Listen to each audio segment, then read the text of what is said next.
Welcome to AM Best Audio.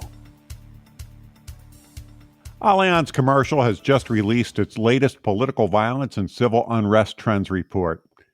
Here to talk more about that is the author of the report, Srdjan Todorovic, head of political violence and hostile environment solutions at Allianz Commercial. Srdjan, so glad you could join us today. Thanks, John. So, Srdjan, what are the most significant findings in this year's political violence and civil unrest trends report?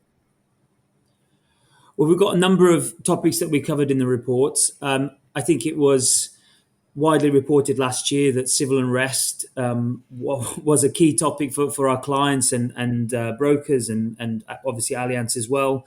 That is certainly one that we've covered in our reports. And although that 2024 passed off relatively peacefully, with the changes following those elections in 2024, we think that civil unrest is still a particular risk in 2025 and going forward.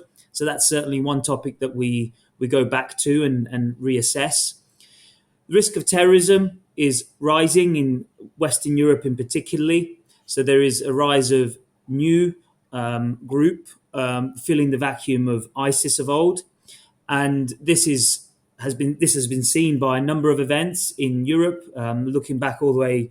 So I think March last year, where there was a large attack in Moscow, and with a number of other attacks, small-scale attacks in Germany, following towards the beginning of this year as well. So there's a trend certainly in the terrorism space, but that's not just limited to the Islamist risk. It is also from the far right, and that's something that we also discuss in our report.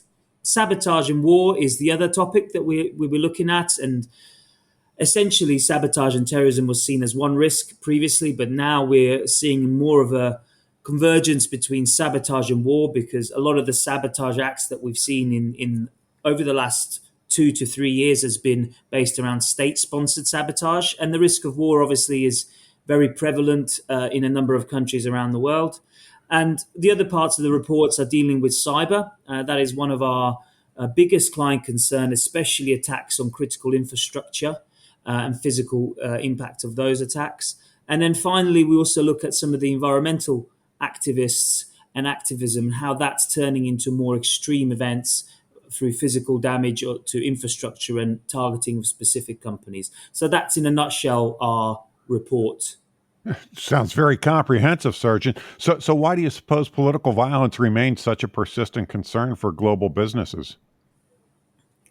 Well, it's been for a number of years. It's been on top of most newspapers, news websites, and whether that's the right thing or wrong thing, it's impacted a number of other key clients that we have, but also large companies and also small companies alike in different ways. Some of them have been direct impacts. So if you consider having operations in Ukraine in 2022, that would have been a direct impact. More recently in Israel and Palestine, of course, that would have been a direct impact. And then furthermore, there's indirect impacts from these perils. So where we talk about indirect, we talk about contingent. So we talk about customers and suppliers being affected of larger companies, meaning that your orders or requests for service are reduced. So it does have an impact on financial impact on companies. Further to that, I think companies are generally more risk averse. So they look to reduce shocks and impacts on their balance sheet. So therefore, ultimately, one place they come to is the insurance sector for some sort of solution and softening the blows that we've seen over the last decade. Looking for stability, obviously. So, Srdjan, how have recent geopolitical and economic developments shaped the risk landscape in 2025? Well, there was obviously a big election year last year, and we talked a bit about that. And I think you will only really find out the impact of these elections in the coming months. So in the next 6 to 12 months, as the changes of government implement their policies in a particular way that they do. We see that obviously with the US as well. That's certainly a topic that's dominating a lot of the press, and equally it does impact how countries behave towards each other and how they are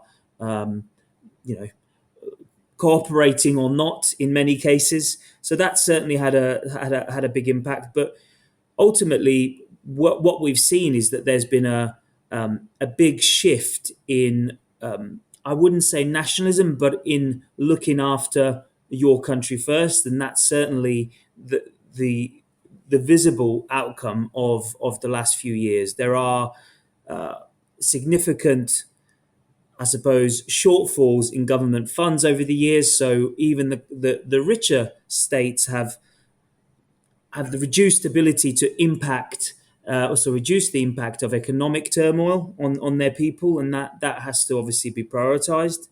But the impact of geopolitics has been vast, and it's put countries into camps of pro-Ukraine, pro-Russia, and it has split previously very tight political unions, like the European Union, for example, into into two. There is a lot to be said about the economic and political impacts over the last few years on current state of the world.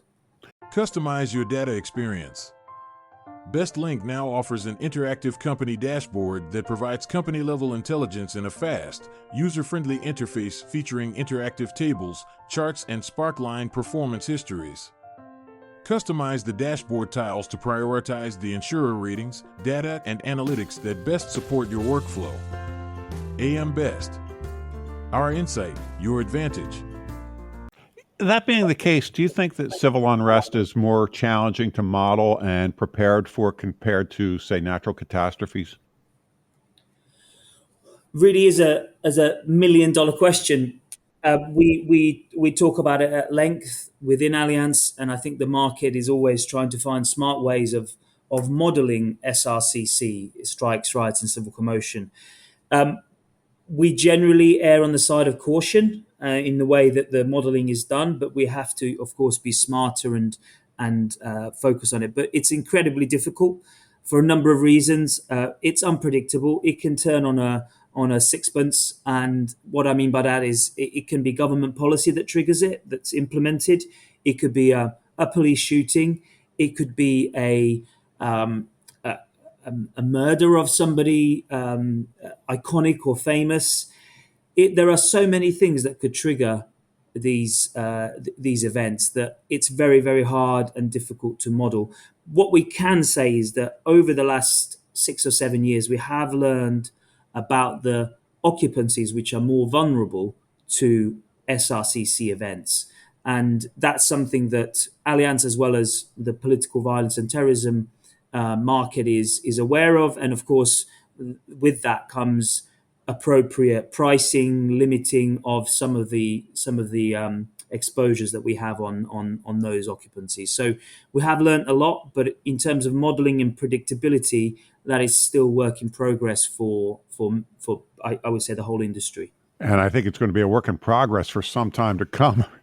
So how can companies strengthen their risk mitigation and business continuity strategies in response to these evolving threats?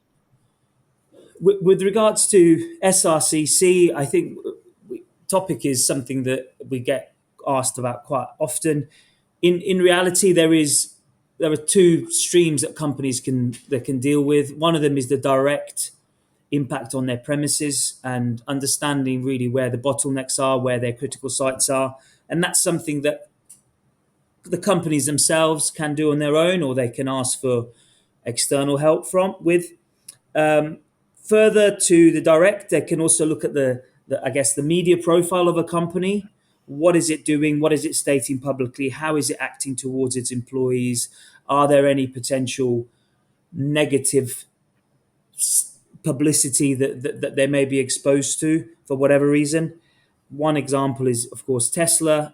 At the moment, it's obviously the share price is changing significantly because of Elon Musk's involvement in politics, and the company itself is more exposed to strikes, riots, civil commotion, or malicious damage style attacks that we commonly see with when companies are targeted. So I guess the media profile is incredibly important as well. So those are the two things that companies can do to address their exposures. Looking ahead, Srdjan, are there any regions or sectors that you think are particularly vulnerable to future unrest? With regards to unrest, I think we've learned a lot from what's happened in the last few years. So retail, governmental, transportation, hospitality, I think are key to to be watched on over the next few years. When you look at other types of perils, for example, sabotage and war, but in particularly sabotage and maybe elements of cyber, I think the critical infrastructure, which is power, utilities, infrastructure, road infrastructure, I think those are, including logistics as well, I think those are the key segments of occupancies that I think will be under the microscope over the next few years. And those are certainly ones that we are more concerned about when it comes to sabotage risk, and especially state-sponsored sabotage, which we've seen a big growth in over the last couple of years. It's a really fascinating sector. Srdjan, thank you so much for taking the time to speak with us today. Thank you, John. That was Srdjan Todorovic, Head of Political Violence and Hostile Environment Solutions at Allianz Commercial. And I'm John Weber for AM Best Audio.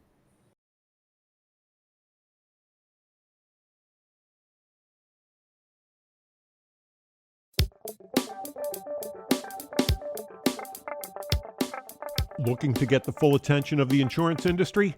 We have the platforms that will do just that. Whether it be AM Best TV, AM Best Audio, Best Review Magazine, or Best Day. Find out more by calling AM Best Advertising Sales at 908-439-2200, extension 5399, and have a great day.